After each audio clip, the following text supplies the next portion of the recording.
Восьмицветный лотос ярости Будды, подумать только. Но что вынудило Сяо Яня пойти на такие крайние меры, где он взял столько разного небесного пламени, ведь у него только 6 типов? Все дело в атаке клана Хунь на клан Яо. Их цель была уничтожение. В клан Яо прибыли Хуньцзин и Хуньянь, двое из 4 святых демонов клана Хунь, на пике 7-й звезды святого. Сам факт их появления показывал, насколько серьезно клан Хунь относится к уничтожению клана Яо. Один из старейшин заявил, что алхимические способности клана Яо все еще могут быть полезны клану Хунь.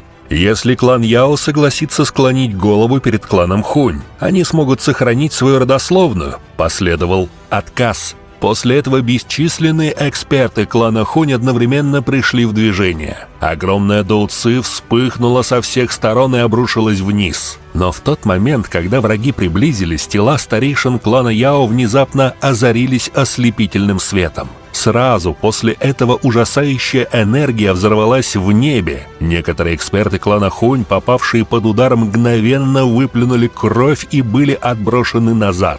Однако Хунь-Хуньцзы, тот самый алхимик клана Хунь, что тайно привел с собой пламя пожирания пустоты, сам вышел навстречу. Черное пламя вспыхнуло вокруг него, и он в одиночку втянул главу, старейшину Яо Ваньхо и остальных в жестокую битву. Наблюдая за этой трагедией, Сяо Янь невольно сжал кулаки. Теперь он ясно понимал, что означала настоящая война на уничтожение клана. Ради сохранения родословной люди добровольно отказывались от собственных жизней. В глазах Сяо Яня вспыхнула ярость по отношению к клану Хунь. Тем временем глава Яо Дань, видя, что даже старейшина Ваньхо оказался подавлен, быстро осмотрел поле боя и остановил взгляд на Сяо Яне. Взмахом руки он перенес рядом с ним более десятка молодых членов клана Яо, лучших представителей молодого поколения, отличившихся во время церемонии. Кроваво-красными глазами Яо Дань посмотрел на Сяо Яня и впервые в жизни попросил о помощи. Эксперты клана Яо собирались пожертвовать собой, чтобы открыть путь наружу, и он умолял Сяо Яня сохранить родословную клана. Эти слова тяжело ударили по сердцу Сяо Яня. Несмотря ни на что, Яо Дань оставался достойным главой клана. Даже сейчас он думал не о себе, а о будущем своих людей. Сяо Янь тяжело вздохнул и пообещал приложить все силы. После этого глава Яо приготовился лично задержать 2 демонов Хунь, Хуньцзина и Хуньяна, на 7-й звезде святого, пока остальные старейшины будут разрушать пространство. Сяо Янь немедленно выпустил розовое пламя и сформировал вокруг группы защитный барьер. Вместе с Яо Лао, Яо Тянем, Яо Линь и остальными он на максимальной скорости отправился к разрушенному пространству. Повсюду продолжали раздаваться ужасающие взрывы, однако клан Хунь быстро сменил цель и устремился к группе Сяо Яня, пытаясь полностью перекрыть им путь. В критический момент старейшина Шэнь Нун атаковал. Это тот самый эксперт клана Яо, что владел 5-м в рейтинге небесным пламенем. Зеленое море пламени распространилось вокруг, превращаясь в бесчисленные гигантские деревья, которые опутывали врагов подобно виноградным лозам. Это позволило группе Сяо Яня снова увеличить скорость. Но Хунь-Хуньцзы немедленно приказал пожирающему пустоту пламени остановить Сяо Яня, ведь у него также находился нефрит древнего императора Тоше. Пламя было занято. Хунь-Янь сам вышел на бой. Его скорость оказалась ужасающей. Всего через несколько вдохов он уже появился перед группой Сяо Яня, полностью перекрыв путь к разрушенной печати. И вот тут Сяо Янь обязан показать свой максимум. Сильнейший прием — лотос уничтожения. В ладони Сяо Яня начали сливаться 6 видов небесного пламени, формируя пламенный лотос уничтожения. Когда лотос был завершен, Сяо Янь без колебаний бросил его в Хуньяня. В следующий миг небо потряс ужасающий взрыв. Огненный шторм разрушения разнесся по всему пространству, уничтожая все на своем пути. Однако даже такая атака почти не смогла ранить Хунь-Яня. Хотя его аура и стала немного нестабильной, он все равно вышел из огненного шторма почти невредимым. Его сила Святого Семи Звезд высшего уровня оказалась поистине чудовищной.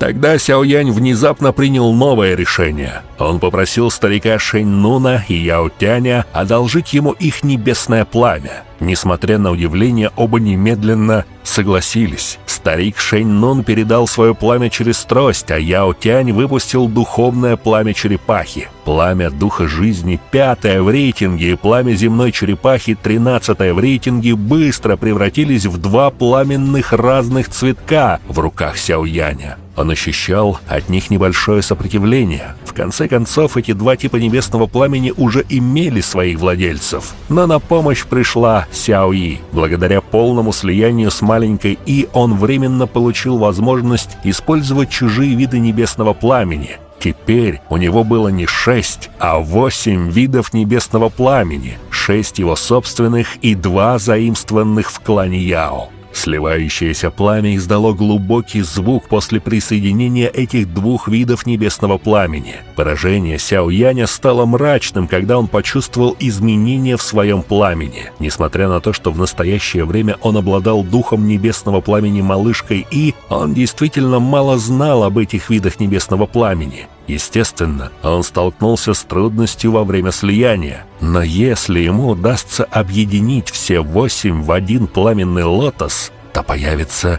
беспрецедентный 8-цветный пламенный лотос уничтожения.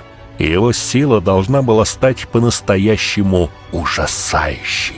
Мощь пламенного лотоса, сформированного из 8 типов небесного пламени, действительно могла уничтожить мир. Святой клана Хунь 7-й звезды обнаружил эти пугающие колебания. Его взгляд сосредоточенно наблюдал за 8-цветным пламенем в руках Сяояня. Его глаза невольно дергались, даже он ощущал опасность от этой силы. Этот парень действительно необычный. Он только Святой 5 звезд, но способен высвободить такую пугающую атаку. Огненный лотос ярко засветился. Бесчисленные колонны света, содержащие в себе силу истребления, вспыхнули. Они выстрелили из огненного лотоса. Любой человек, пораженный огненным лотосом, будет превращен в пепел практически сразу. Эксперт Хунь-Янь 7-й звезды был поражен первым. Его тело пронзило насквозь. Однако в этот момент он не превратился в пыль.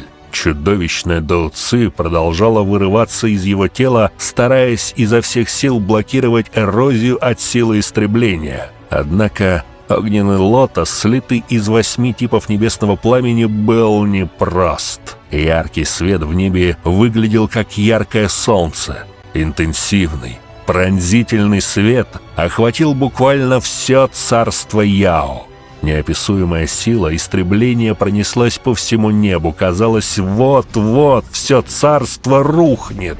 Сяоянь схватил Яо Лао и остальных. Их тела летели назад, а очищающее пламя лотоса образовало перед ними огромный пламенный барьер. Только тогда группа смогла защититься от этой атаки. Но насколько мощным был взрыв лотоса в 8 цветов пламени?